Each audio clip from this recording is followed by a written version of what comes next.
from Southern Regional College. Please welcome Callahan.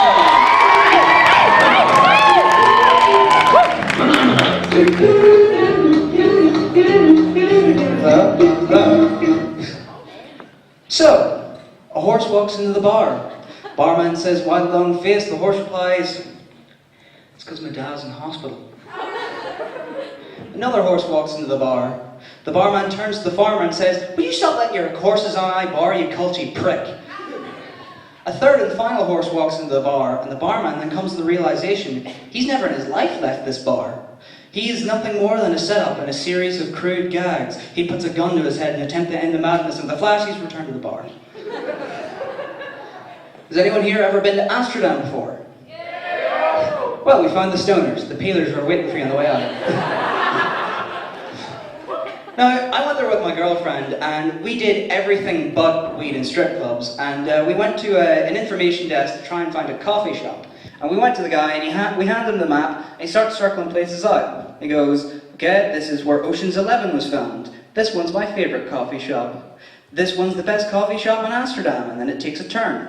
"This one's called Mellow Yellow. This one's the Green Room. I wonder what they sell at the Green Room. And this is where you get the best weed in Amsterdam. No, coffee. We're just looking for coffee." "Oh, I thought coffee was code for weed."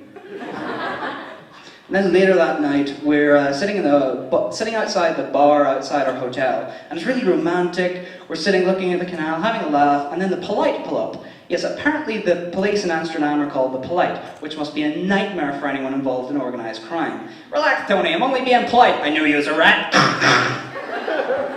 So anyway, the polite pull up, and they say, "There's a man supposed to be here." "A man?" "Yeah, there's a man that's supposed to be here, a grey hat, a blue jacket, and he's masturbating." And we're like, "No, we haven't seen that, but if he's not here, he's probably finished." Interesting thing to note about that story, the bar was called the Wanker Bar. So this guy must have saw that as an instruction. The interesting thing as well to note about me is I'm also an aspiring writer, which is ironic because I'm dyslexic.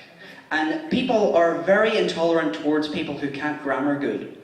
I always wonder, what's the world going to be like if it's controlled by grammar Nazis? It'll start off, they'll persecute us. They'll have propaganda posters of us. There'll be 3 of them sitting wearing those weird teal-tinted sunglasses, burning dictionaries. And then they'll have segregated areas for us. They'll have, for normal people, there'll be the library, for dyslexics, the library, the toilets and the toilets. And then they'll send us to concentration camps, in the most literal sense of the word. The P is silent, you fool! Another thing about me is I'm not sure if you can tell by the accent, but I'm actually originally from America. I'm originally from a place called Atlantic City, New Jersey. Basically, places. Basically Las Vegas and the beach. And people ask me, "Well, if you're originally from there, why are you over in Ireland?" And the answer to that is simple. You see, my mum's from Newry and my dad's a prick.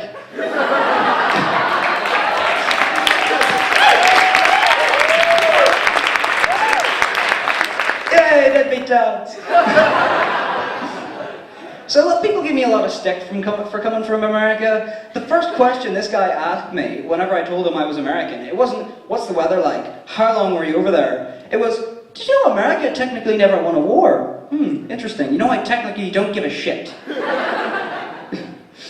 See, a lot of people over in America are really fond of Irish people. They're what we call hibernophile. I love that term, hibernophile. It sounds like a fetish. E.L. James, the writer of 50 Shades of Grey, apparently her husband's Irish. Is she hibernophile? Does he come home one day to hear river dance music playing up the stairs, with the smell of burning peat wafting down the stairs? He goes up into the bedroom and the sheets have been replaced with a tricolour. And she's sitting in the corner, wearing a low-cut tweed skirt, wearing a farmer's hat, brandishing a shillelagh. She slowly turns the photo of the Virgin Mary towards the wall and says, "You've been a dirty, dirty boy." Thanks a lot, ladies and gentlemen.